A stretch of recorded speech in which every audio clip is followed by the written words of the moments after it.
Did we all read the same book, by the way? There are Yes. like a million Goosebumps. If we didn't, it's okay because the whole So I think Goosebumps, they're about this is my they're all first time just reading Goosebumps, but yeah, just the vibe I get is that they all have similar spooky feelings. they don't deviate from that theme. Yeah, Yeah, all spooky. Yeah, all spooky. Also, yeah, pretty formulaic in a lot of ways. okay, this is Burn This Book, a banned books book club where we, Nicolle and Eden, read a banned or challenged book twice a month and discuss its meaning, impact, and censorship to make it more accessible for all readers. This week's book is Goosebumps, and we read the first one, Welcome to Dead House, by R.L. Stine, which was first published in 1992. Joining us today is Sam Moynihan from, wait, where are you from, Sam? I'm from Southwest Texas. What? Okay, we're going to talk about that. Sam, will you tell us about yourself and your connection to this series? I'm Sam, Southwest Texas. Main connection is that I read all Goosebumps as a young person. I'm a little bit of a horror fan. And this was, I think, my first introduction as a child to the horror genre. How old were you when you started reading them? I want to say like second or third grade, age appropriate. The target audience. We'll get deeper into that second grade, Sam, in a moment. So we read the first book and we can give like a brief summary of it. Honestly, it's just a family. They move to a new town. And in that town, it's like there's creepy vibes. During that time, they discover, spoiler alert, that the town is a town of the living dead from a chemical, like a plastics factory went bad and the chemical spread through the town and killed everybody. And so all of the current residents are actually dead people. And the kids realize this, and the residents kill their dog, I think, in order to eat the new flesh to be able to live in the real world during the day. It's kind of Beetlejuicy energy for me, which was fun. Mhm. And the whole family ends up escaping. The kids definitely save the parents, and it feels like the parents were unaware of all of it. No, they weren't. They were aware. They were aware at the end when they went to Yeah, like the party, and that was when the adult dead people were going to sacrifice the adult living people. yeah. And then it just ends, and the family sees a new family moving into that house, and they're like, "Not our problem." And then they just move. Which was pretty fun. I mean, those are boundaries. You didn't have a savior complex by any means. But yeah, were Yeah, there any consequences? Because didn't most of the living dead die again? yeah. They So came back to life did because they come back to life they after? think Mr. Dawes, the real Oh, they estate saw him. agent, They they saw him saw him again. at the end. So I think they just keep popping back in. My favorite part was when one of the little kid living dead was dying again. And essentially she did like a thank you. Like, as she melted away.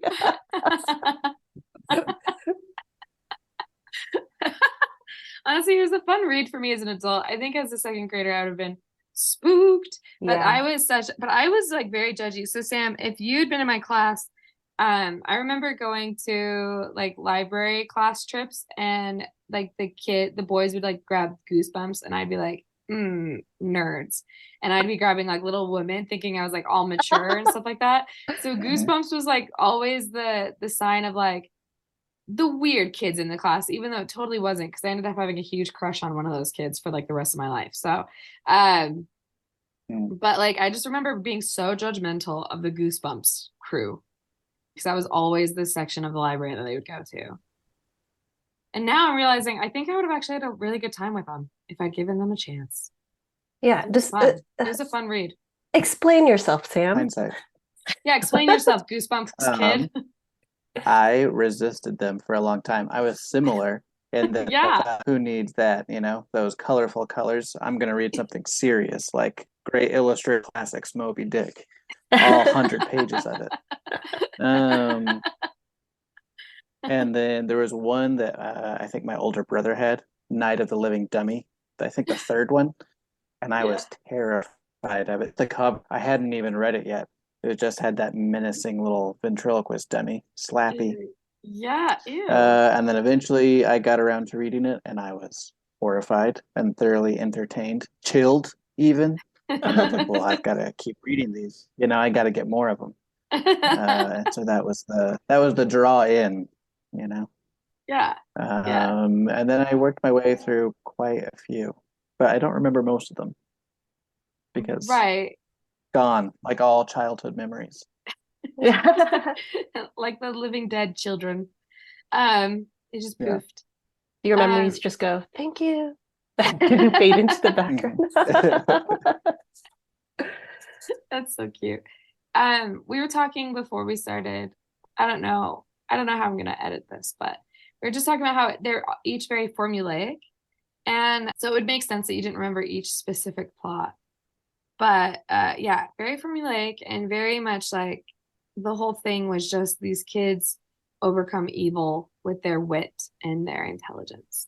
And it was interesting to me because R.L. Stine, when you learn about him, he has a quote, and I will find an actual article where he quotes it, so you guys can reference this. Where he explains that he didn't write any, like there's no point in writing morals in his books. Like he didn't write to present a morality of any sort. He just wrote to help kids love reading. And I think he meets that point. I really like that. There's no self-importance there. He's like very aware of like, yeah, I just write books that are fun. That's it. So yeah, very pulpy in like the best possible way. Yes, even the covers. That's really what freaked me out was the covers, like you described. Yeah, like the dripping Goosebumps logo, or I don't know if that's what we call logo. I don't know, design things. But the drippiness was like always just so gross to me. It really, yeah. I remember seeing trailers for that one Goosebumps. So this is my first time reading Goosebumps because I was a coward as a child. But more on that later because I did watch a lot of like Cartoon Network Grim Adventures of Billy and Mandy and Courage the Cowardly Dog. Oh, I couldn't watch that stuff. That was way too scary. Courage, I actually had to stop watching because there was one episode that freaked me out so bad. I just stopped watching it. Okay. Sam, does Courage take place in, does Courage in general, does Courage the Cowardly Dog take place in Southwest Texas? I've always wondered. I don't think so. It looks more like the Great Plains, which would be like North Texas if it were in the Great State. I think canonically it just takes place in like nowhere. Like there's the house, and then outside of it is just like wasteland. And it's been theorized that it's supposed to be from like Courage's point of view as like a small dog. Like he just has his house, and then everything else just doesn't exist. That is I think pretty that's cute. Reddit fan theories. Wow, so you're a big Courage the Cowardly Dog fan. I liked anything that was spooky as a kid. I felt like it was hard to find good spooky content when I was young. All the spooky stuff that I consumed as a child stick with me. So like, yeah, I never read Goosebumps, but there were trailers for that one, I think it was a TV movie where the girl puts on a mask and she can't take it off. That one freaked me out. I remember there was like Halloween Town from Disney Channel. That spooked me as well. There's just a lot of spooky stuff around Halloween time. Yeah. There was Halloween Town 2, Calabar's Revenge, Hocus Halloween Town Pocus? 3, Return to Halloween Town. Debbie Reynolds' finest work, honestly. I didn't really do a lot of spooky stuff either. They're like the spookiest would be Pee Wee Herman's Great Adventure, R.I.P. Paul Reubens. When he's in the semi truck with the truck driver, and she's like, "Whoa!" Do you guys know that part? That was so terrifying to me. The animation was very 80s, so it was like just like claymation of like her eyes popping out. But I remember just being like, that was too far, Pee Wee Herman. So I couldn't handle any of that stuff either. But the thing was like no one was forcing me to handle them. Yeah. Like we didn't go to the library and they're like, you have to read this. But I think the Sam Moynihans of the world were happy to get that option. And I was happy to get the option to read what I wanted to read. So just bringing it back to that old don't ban books. Each different strokes for different folks. Yeah. But yeah, you didn't get spooked easily, I guess. What were you? I feel like you were going to say Well, I something don't know else, and about we that. cut you off. I got very spooked, but I think that's like part of the fun. Okay, so Because I people was like also being spooked. kind of a coward. Yeah, yeah. I think it's like a adrenaline sort of a rush, or like getting on like a roller coaster sort of a thing. Yeah. And Did then it leave? also, oh, go ahead. No, you go ahead. Oh, I was gonna say, I think also some of it is like catharsis of like trying to deal with your anxieties and giving you something to be like actually afraid of, as opposed to just stewing in your own anxiety and neurosis. Yeah. Yeah. And it provides a good Yeah. closure at the end of each story, which I bet Yeah. is a little therapeutic, a little release. Yeah. Especially the way that R.L. Stine does it. There's always like a solid resolution where they get away. Yeah. Do you have so you say you're a horror fan now. What is some of your favorites now? I think my all-time favorite might be Suspiria from 1977. I think somewhere in there by Dario Argento. Any Italian horror movie is a pretty fun time, just because they're kind of over the top typically. I like a lot of slasher movies. I'm most afraid of any sort of ghost or demon movie. That's just the one that hits me the hardest.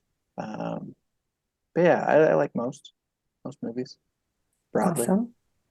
Broadly. Yeah, I can't that's do my horror hot take movies. for this podcast is movies are okay. I'll watch them. I can't do horror movies, but I within the last couple years I started reading Stephen King. And so Greg and I we listened to The Shining together. He said the first time he read The Shining, well, he was 16 years old, and when it got to like the really spooky part of it, he remembers as a 16-year-old pulling the covers over his head, even though he was listening to it on Audible. So like it's still in his ears, but he just like needed to protect himself, so he just hid under the covers. Oh my gosh. And I remember getting to that part when we listened to it together, and just like my heart racing. Even though like yeah, I didn't want to see any images. I never want to see the Shining movie, but yeah, just the emotions that it puts you through is it is like a roller coaster ride. You're just kind of the anticipation is like, how am I gonna survive this? Like what's interesting is I'd rather watch the movie than read the book. Because the movie, and I saw this like this TikTok thing, and it was this mom who was like, I had a rule growing up that my mom gave me, and I gave it to my kids, where they can they can't watch anything, like they can't watch all the R-rated movies or PG-13 movies at young ages, but they can read it. Like like they wanted to see Mr. and Mrs. Smith back when that had come out. I don't know why that's the example I'm using right now, but if they wanted to see that, they couldn't if they weren't like of the age that it was deemed appropriate for, but they could read it. And a lot of people are like, that's so brilliant, that's so great, because their argument is like your imagination only goes so far as a kid. So they could be explaining something very graphic, but if you don't have the comprehension for that situation, your imagination will only go so far. And maybe that's true, I don't know. But reading, like I read I started reading It by Stephen King, and it was not Mr. and Mrs. Smith, but It. Yeah. But it was like fine reading it, but then I'd have night terrors that I just didn't know was gonna happen. Like I'd go to sleep and it'd be awful, and then I'd go back to reading it and I'd be like, this is a sociological study, and then night terrors, and so I had to stop because it was like they just wouldn't stop. But like I feel like I could see the movie and it ends faster, whereas the book I'm ruminating on more. And And so that's also something I want to bring up is like they made a lot of made for TV things about Goosebumps and also about and they've also made tons of movies. And R.L. Stine just seems like such a cutie pie because he was involved. He'd like play the professor or the teacher in the old movies, and then Jack Black has been in the most recent movies that have come out in the 2010s. There's a TV show that's coming out on Netflix. It's like premiering October 15th. So for Goosebumps, so like there's I think October 15th. Let me double check that. So it's just it's been a perfect medium or a perfect formula to have for books and for TV. And I'm just curious, you have a child, Eden. Do you think you're gonna let Mabel read or watch them? And like at what point do you know if it's okay for them? Like Sam, did your mom did your parental figure get like frustrated that you're reading them? Was she concerned, or were they concerned, or was it like just like a no problem kind of thing? I'm curious how this was handled in your house. Do you want Eden to go first, and then I'll? I want you guys to fight to the death. Fight to the death. Let's see what happens. Thank you.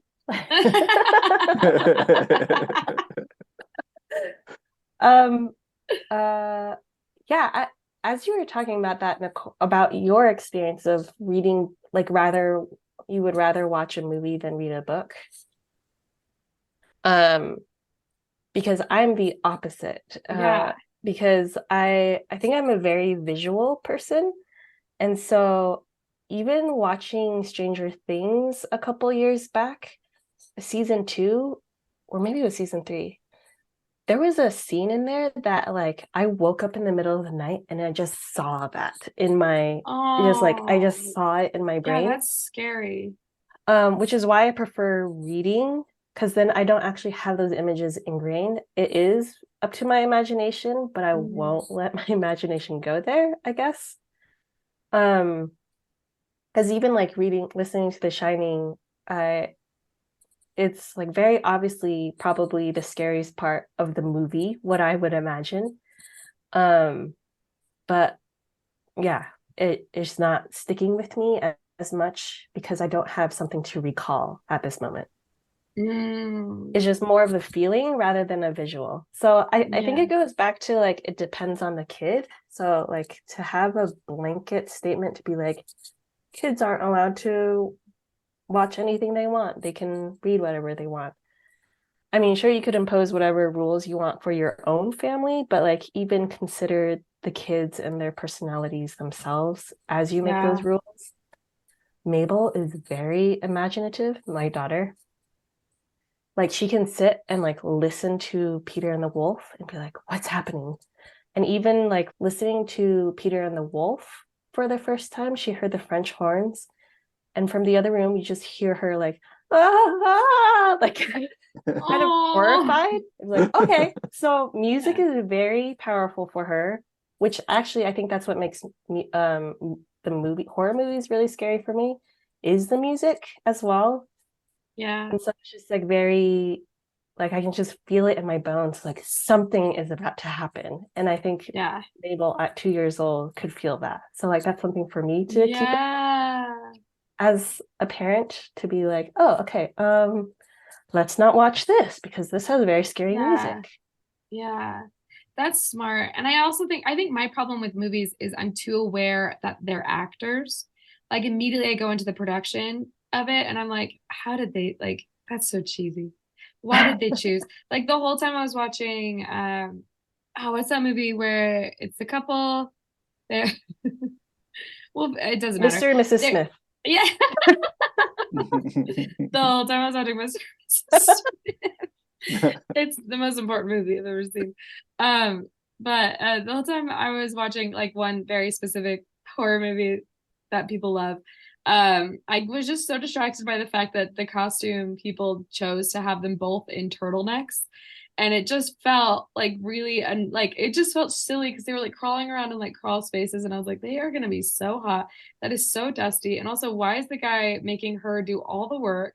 Like I was just so distracted by the logistics of it that it didn't like sit in there. Like it didn't linger, whereas the books will linger. And so maybe that's just like I don't know if I have some sort of complex, but immediately I was like, oh, how many takes did they do for that? Oh God. So I don't know. I get too distracted, and it's probably a coping mechanism where I pull myself out of the story they're telling, and I just can't get past it. And I'm like, that felt unrealistic, Steven Spielberg. That felt a little too far. Um, Sam, your experience, yeah, was there any like concern, or was your mom just like, or your parent, were they just like, just go for it, Sam? I think more on the just go for it side, but with like a little disapproval. So we had odd media standards in our house that was mostly just lack of supervision. So my mom didn't want to buy any Goosebumps, even though we had at least one or two floating around the house. But she didn't mind if I got them from the library or read them at school. But it wasn't because it was like inappropriate. I think it was kind of a satanic panic sort of a thing where she thought, if I own Goosebumps, of course I'm inviting ghosts into my house. That's how all supernatural things work. Obviously. But in terms of like media literacy supervision, I think I was reading Catcher in the Rye for the first time, like at the same time, concurrently, almost. Wow. I remember my parents being like vaguely disapproving of that also, but just going like, all right, he's got the book, can't stop him. So yeah. So I read quite a few, but I think there was like a lot of side eyes, and my parents still disapprove. Like I tell them, oh, I went and saw Evil Dead Rise or something, and they go, oh, well, I don't know about that. There's things that you shouldn't mess with in this world, that sort of a weird attitude. But for the most part, I feel like I was allowed to read or watch pretty much anything. Maybe not watch everything, but also there was lots of like exceptions to, well, you shouldn't watch rated R movies, except for this one that we really like and think is funny. Yeah. So yeah, I was pretty much allowed to self-filter, and I'm a big believer in that as an adult, that kids can just, if they're not into it, they just won't read it. It's fine. Yeah, that's what happened with Eden and I. We weren't into Goosebumps, and neither of us read it until now. Yeah. But mine was mostly about the branding of it, not necessarily about the content. Whereas I feel like Eden's was mostly the content, where I was just like, oh, that cover. What a drippy Goosebump. Yeah, too oozy for me. Yeah, too gooey.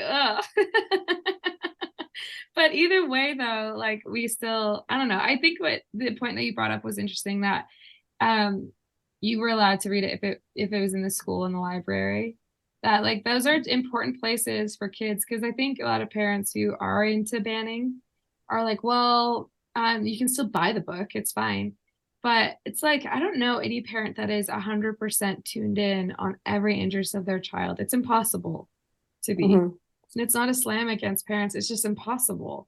And allowing the kid to figure out the self-filtering thing is a huge part of development, and figuring out what a kid actually likes. And what better place than a library, where it's like a literal candy shop of books.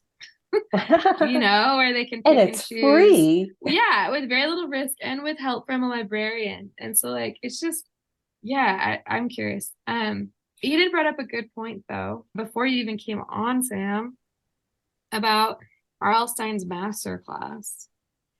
Oh yeah, he does have a master class. It's called R.L. Stine Teaches Writing for Young Audiences. And I just watched the trailer for it, but he talks about how writing for like the 7 to 11-year-olds, you have to set up the story in a way that shows the reader that that reality cannot interfere. So there's no divorce in this area of your imagination. There is no death.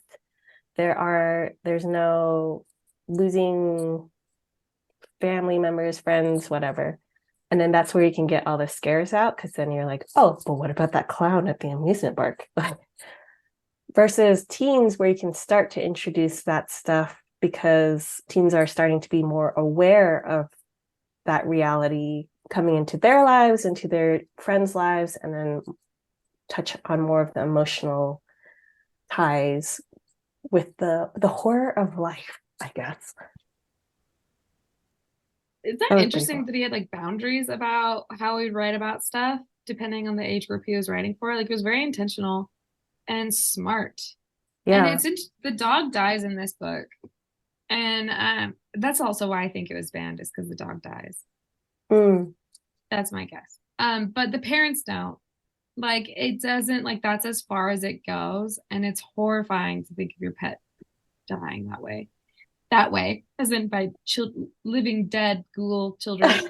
It's cool that he has boundaries with it. Like, he's not just this like there's an art form to spooking a kid.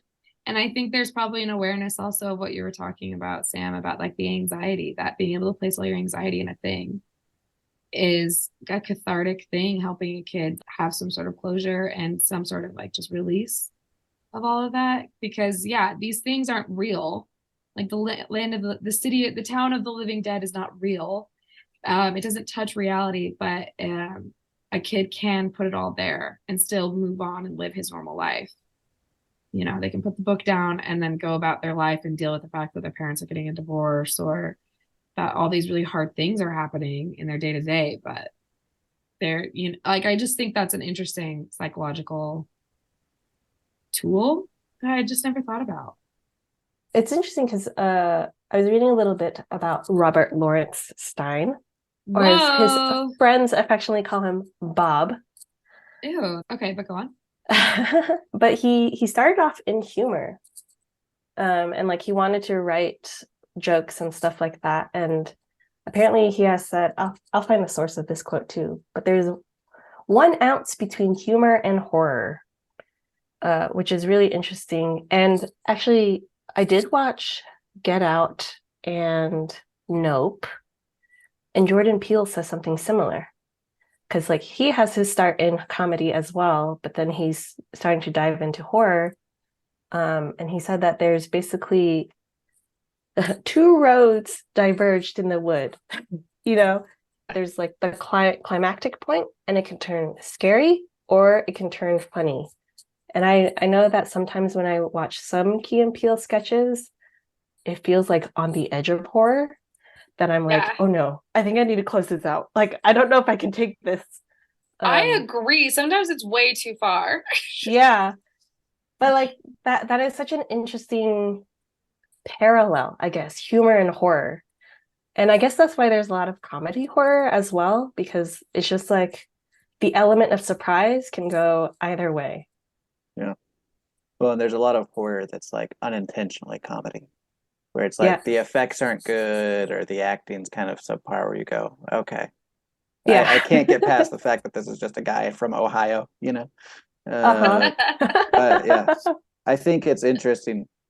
I also love comedy. I think the is very similar, and they're both trying to take things that are very familiar and then make them unfamiliar. But I feel like in horror, you're trying to maintain attention, whereas in comedy, you're trying to release it, you know?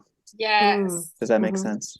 There's an article called Invasion of the Books that was written by the Washington Post about, and it's just an interview with R.L. Stine, but I'm gonna link it because it's really fun, and I think that any of our little listeners or tall listeners will like it. So just buckle up for that, listeners.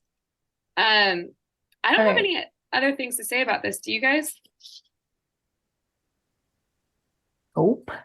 Well, what are our guesses as why it was banned? I think we touched on, the dog.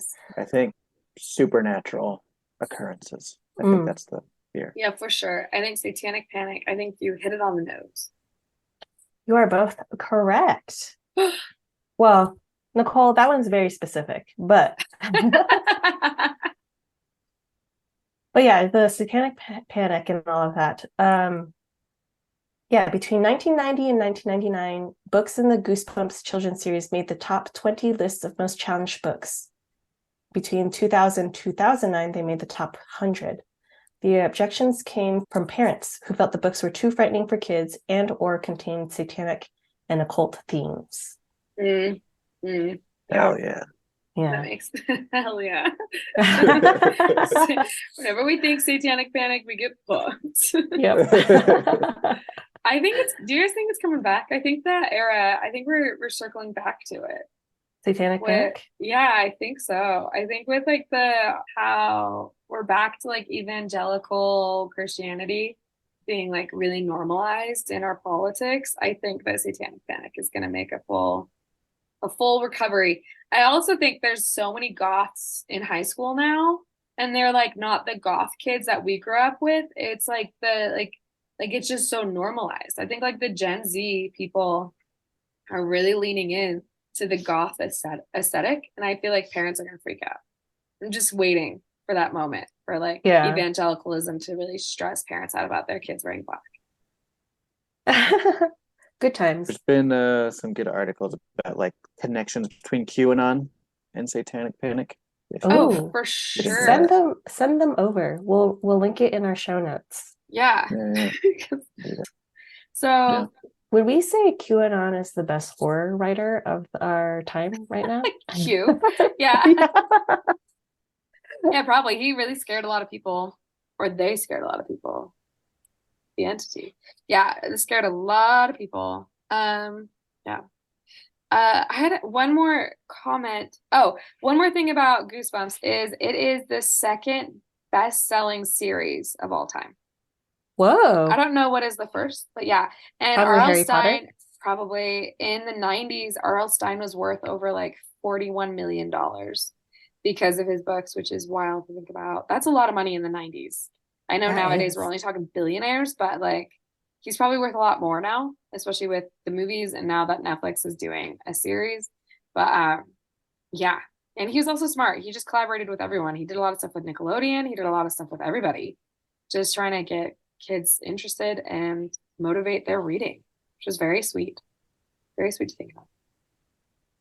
Love it. Unproblematic king. Absolutely. For a kid, for the Stephen King of children's literature. It's also what he's been called. Yeah. He's also been called the training bra for Stephen King. Whoa. I love when a man is called a training bra. It's pretty fun. Okay. I don't have any other thoughts. Do you want to plug anything, Sam? Nah, nothing to plug. Just maybe the concept of ghosts for children. Let the kids have ghosts. Yeah. Let them have ghosts. Yeah, I love that energy from you. It's kind of coming out of nowhere, but I like it. What's the context? Did you have a ghost? Oh, no, just I think it's good for kids to have a little bit of whimsy and mysticism and real fear of the world around them. I have a funny ghost story. Okay. Is this a real ghost story? It is a real ghost story. Because my Chinese relatives are very superstitious, to the point where actually I'm also superstitious. But there was one time my cousin was in a hotel room and there was someone jumping on her bed. And she looked up and she was just trying to like remember a prayer or something, or like a evocation of like cease and desist, Yeah. And she was saying it and she's like, oh my gosh, it's not working. She's bilingual, so she was doing this all in English, and she's like, wait a second, I'm in Hong Kong, I should speak Cantonese to this ghost. So she did the evocation in Cantonese and the ghost stopped. Huh. I like that there's still language barriers in the supernatural world. Yeah. But I guess that makes sense. Why would we assume that they all speak all languages? Yeah. Gosh. Maybe we're mortals. We're all idiots. Yeah. Well, thank you, Sam, for joining us. Yeah. And thanks. It's been fun. Yeah. Thank you. Seriously, Sam, it's fun to know you're a Goosebumps kid and you're a lot of kids. You were into all this stuff. You're reading Catcher in the Rye and Goosebumps. I'm a lot. I can do it both. Yeah, I'm a bag of children. Just Hi, Maple. There's a child right there. Oh, there's Mabel. You want to say some things about Peter and the Wolf? No. No, I understand that. Okay, we'll let you guys go. Thank you so much. Okay, awesome. Thank you. Bye, everybody. Bye. Burn This Book is produced by us, Nicolle and Eden.